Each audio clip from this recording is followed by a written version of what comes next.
So last time we reviewed the Carnot refrigeration cycle. It's not practical. Practical Carnot is also known as the vapor compression refrigeration cycle. This is the vast majority of how refrigeration is accomplished. You compress a vapor. Let's get into that cycle.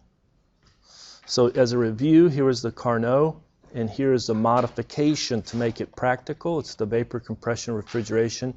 They don't give it a name. I mean, it's not like the Carrier cycle or somebody else's, a name for it. Like the Brayton cycle or the Otto cycle or diesel cycle. I almost wish there was a name for it, but there's not that I found in the literature. Maybe I should study it more, right? Go look deeper. Maybe somebody has already credited, probably the Russians have credited somebody for it. But anyway, what was the difference between the Carnot and the practical Carnot or the vapor compression? You have to replace this turbine, do you not? That's impractical. It's not going to come out with, yes, the pressure's right. You go in high pressure, you come out low pressure, but it's changing phase. A large percentage, maybe 20 to 30% of it, goes from the liquid into the vapor state. That's just not practical. The other is the inlet to the compressor. Right here, what did we have? We had a two-phase mixture so that it came out saturated vapor. That's not practical. So the inlet to the compressor, we said, is going to be saturated vapor. We shift state 2 from being saturated vapor down to state 1. And it often is slightly superheated at state 1 because you just don't want any liquid going into the compressor. And then the other big difference, and especially for performance, is this temperature 2 is greater than the saturation temperature of the condenser, of the high pressure. Remember, there's two pressures. You have the high pressure side and the low pressure. And the low pressure. And so this condenser is operating at the condenser pressure, the high pressure, and the fluid is condensing at TH, and TH is the saturation temperature for that pressure. But what comes out at state 2 now is superheated. It's higher. T2 is greater than Tsat. And so you have some cooling of this superheated vapor in the first part of the condenser before it starts to condense. And so not all of the QH is removed at TH. T2 is greater than TH. All right. So let's solve a problem. So we have refrigerant 134A is a working fluid in the vapor compression refrigeration cycle. The evaporator pressure is given with the corresponding temperature. So it's evaporating at 4 degrees C, and the condenser pressure is given such that you have condensation at 52 degrees C, and saturated vapor exits the evaporator like we would expect, and saturated liquid exits the condenser like we would expect. So sketch your 4 major components. We'll put the condenser, we'll put the expansion valve, we'll put the evaporator, and we'll also put the compressor.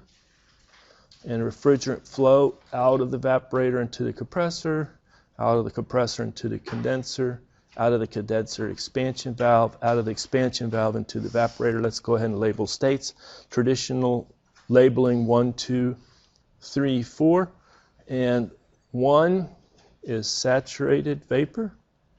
That's right here. It's what's coming out of the evaporator.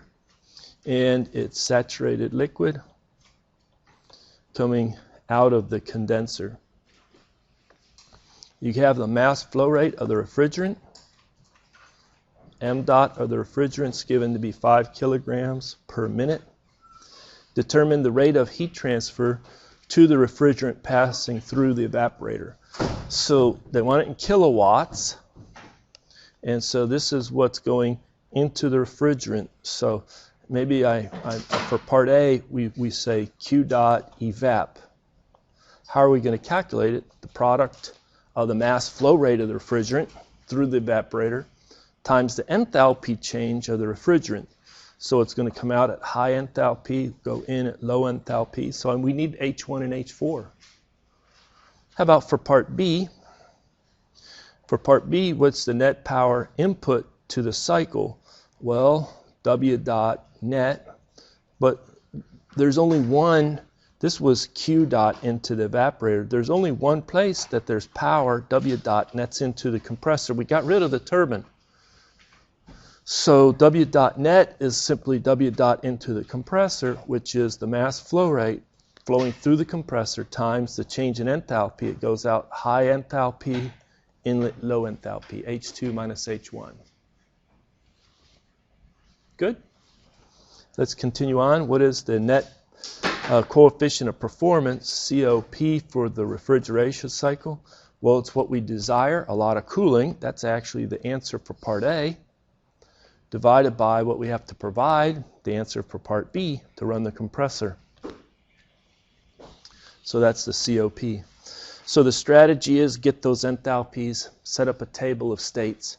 So state, how many states? 1, 2, 3, 4. This compressor, without any additional wording, what is the isentropic efficiency of the compressor? There's nothing really saying what the isentropic efficiency of the compressor is. So what is it?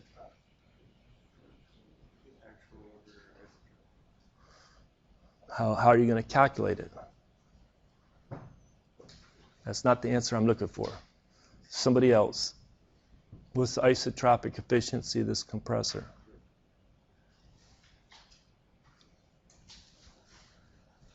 Take a guess. He guessed. You guess. 100%. Yeah, just assume 100. Unless there's some information given, you're going to have to assume 100. So it's the best compressor.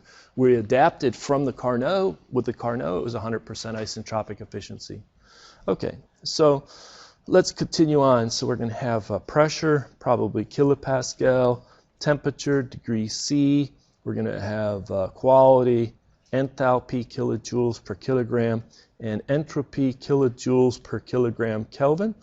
And so for state 1, we know that it's saturated vapor at the pressure given as well as the temperatures given. So it's coming out at 337.65 kilopascal at a temperature of 4 degrees C.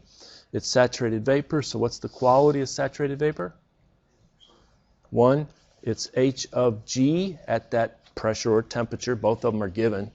And it's S of G. So we can write down the numeric values for those. But before I get into the numeric values, let's continue to march through this system with as much information as we can get before we jump into the table. How about state 2? Well, it's the pressure's given, 1385.1.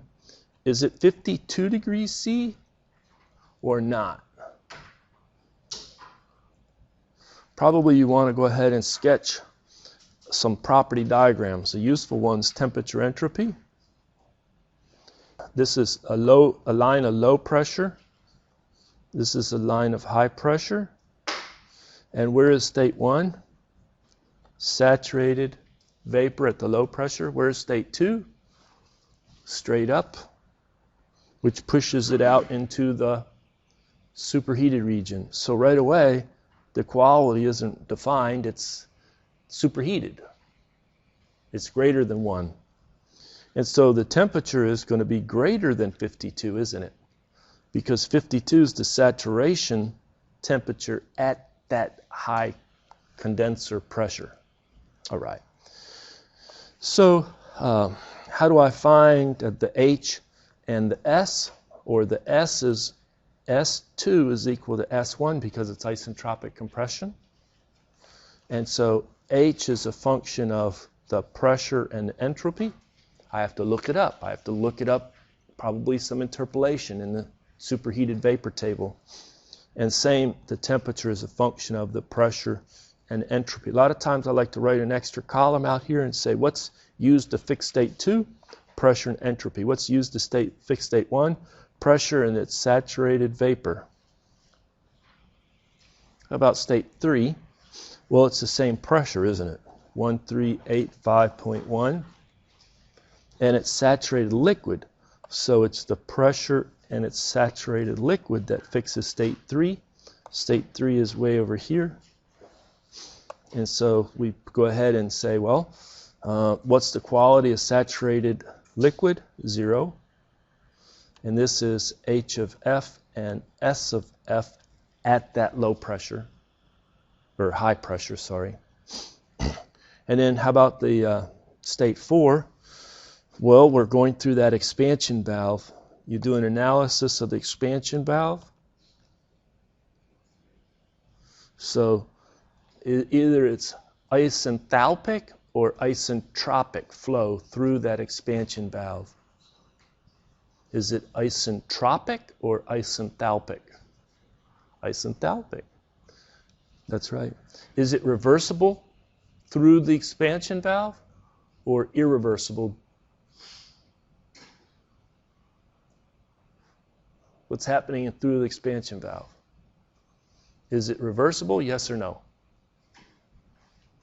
No, highly irreversible. You can't just turn it around and say, okay, now that I'm done, I want you to flow backwards through there and now go to high pressure. It's just a device that is a restriction. So, okay, so we have low pressure, 3.3, maybe I should stay with the same color, 337.65. And we're going to be isenthalpic, so H4 is equal to H3. These enthalpies are the same. All right, and then this S4 is going to be greater than S3. So we draw it as a dashed line, increasing S to the low pressure, and there's state 4. And so we drop over, and there's our illustration. The diagram. All right. So once you have your enthalpies, you can get the answer for part A, B, and C. Make sense?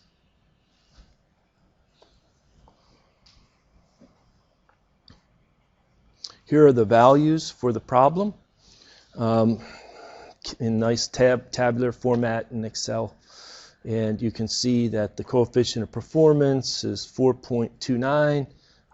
We had 10.41 kilowatts of cooling in the evaporator, and it required 2.43 kilowatts of power to drive the compressor. You could tell again, same S between 1 and 2, but a higher S4 than S3. If you look at the enthalpies, that makes sense. This is isenthalpic between 3 and 4 for the expansion valve. We only have 2 pressures, the low pressure, the high pressure. And when it does come out at state 2, it is slightly superheated. It's 56 degrees versus 52 degrees.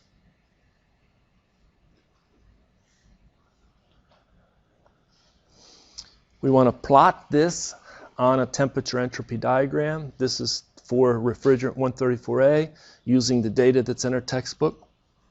You can make a plot of the dome, and you could say, okay, well, let's find where state 1 is. State 1 is at 4 degrees C, down in this vicinity, 4 degrees C. And the quality is 100%, so it's on this line right there.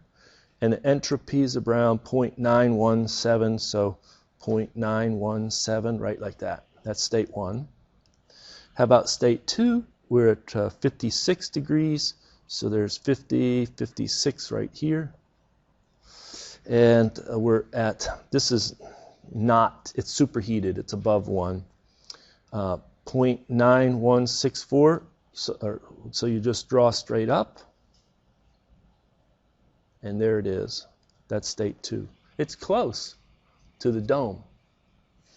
And where is state 3? Well, state 3 is at 52, lower temperature, 52. And it's going to be saturated liquid.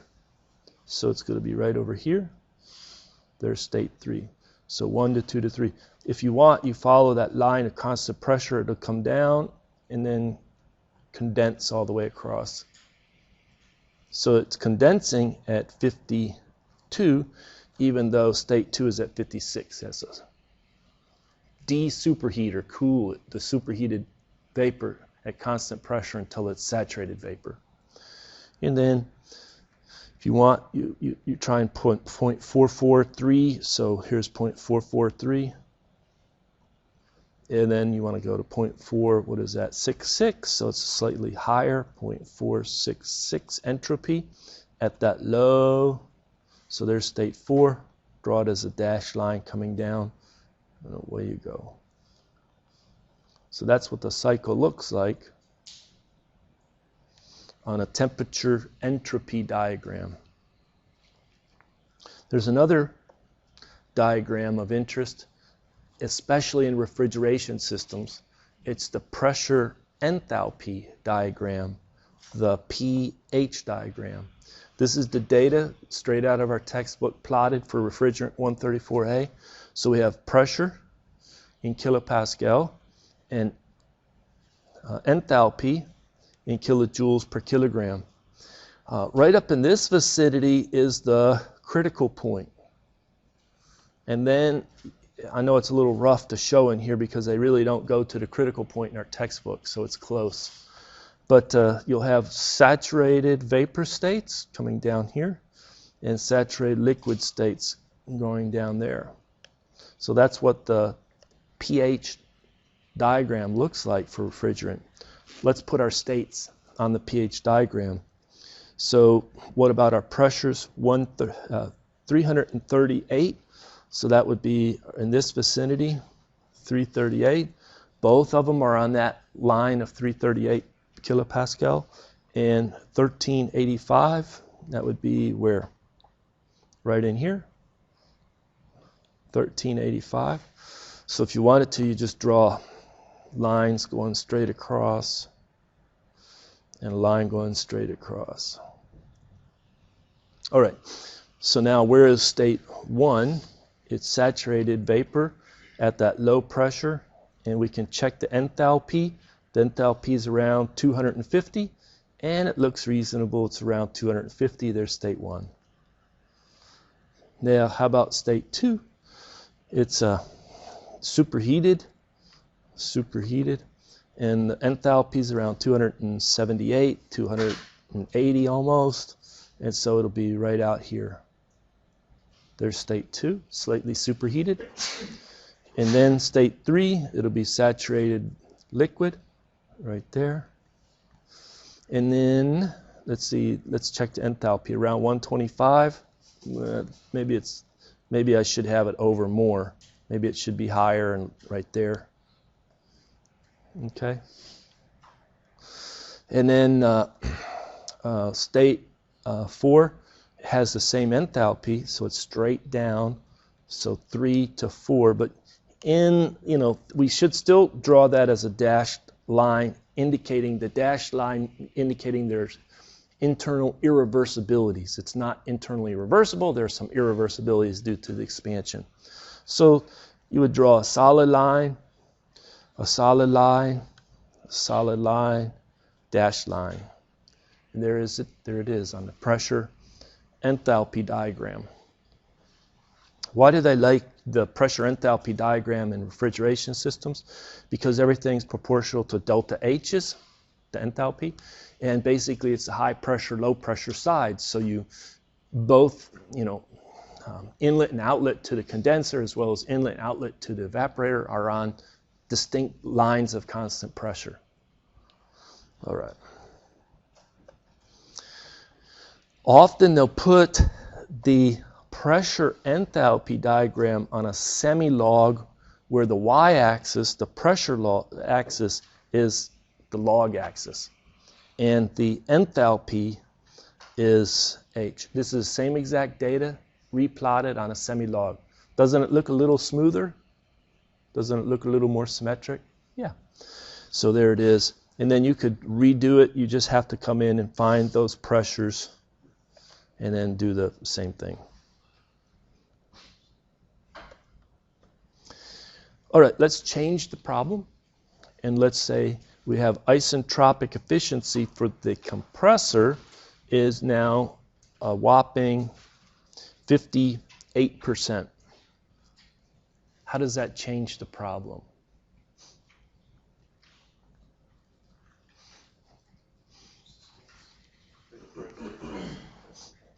Does it change the pressure inlet or outlet to the compressor? Or do the high pressure sides stay the same and the low pressure sides stay the same? Yeah. So basically, I would modify our table so we have state 1, 2. I would have 2S and 2 actual across that compressor, and then 3 and 4. All right. So state 1 stays exactly the same, which is the inlet to the compressor, and it's coming out of the evaporator as saturated vapor. So that's the same. It's no change there. But what we do is we analyze as if it was isentropic compression, and we get state 2S, just like we did the previous analysis. But then we have to back up and say, oh, we're given efficiency, isentropic efficiency of the compressor is 58%, so that what we do is we say, what is the work of the compressor isentropic? That'll be H2S minus H1. And then the work of the compressor actual is 1 over the isentropic efficiency of the compressor times the work compressor isentropic. Have you done enough of these? Look good. Hence, you get the enthalpy at state 2 actual is the enthalpy at 1 plus the work compressor actual. Or if you want to expand it, it's H1 plus 1 over the isentropic efficiency of the compressor times H2S minus H1, but you just expanded it. So you'll pick up a larger enthalpy at the actual, which means that it's T2 is even now a little greater than what it used to be. Instead of T2S, it's greater than that, which was already greater than T saturation of the condenser, because it's going to go into the condenser and condense. So this state 3 stays the same. It's saturated liquid. The expansion valve, no change there. State 4 stays the same. It's really changing state 2. State 2. Well, here it is for the results for this problem. Rerun with the isentropic efficiency of the compressor, 58%. So before, the work that the compressor needed if it was isentropic compression was 29.11 kilojoules per kilogram. Because of the efficiency, it needs 50.19 kilojoules per kilogram. So the enthalpy actual coming out at state 2 is much higher than it would have been if it would have been isentropic. It's coming out nearly 300 kilojoules per kilogram. So when we make the comparison, we find that the work is up for the same amount of cooling. Hence, the coefficient of performance went down. Look okay? We can go ahead and now replot that on a temperature entropy diagram. Down at the 4 degrees C, over here is saturated vapor coming out, 1. If you take a look, state 2 is at that same high pressure. I plotted right here a line of constant pressure, and I ended it right where state 2 is. So you've increased the entropy from 1 to 2, and the amount of superheat above the condenser saturation temperatures increase. So this temperature at state 2 is now 74-ish degrees C, and your condenser is running at 52 degrees C. So it's going to have to cool from 74 down to 52 before it starts to condense. And then state 3 didn't change. and state 4 didn't change. But that's the effect on the cycle. So we draw a straight line up to 2s and a dashed line over to 2 actual. Look good? And you can do the same thing on a pressure enthalpy diagram. Maybe I'll do this. I'll jump back to this pressure enthalpy diagram. So this was 2s. 2 actual actually is close to 300 kilojoules per kilogram. And there it is. There's 2s, or 2 actual. And it's the same pressure. So there's the modification. Well, with that, I'm pretty much done for today. I'll pick up there next time.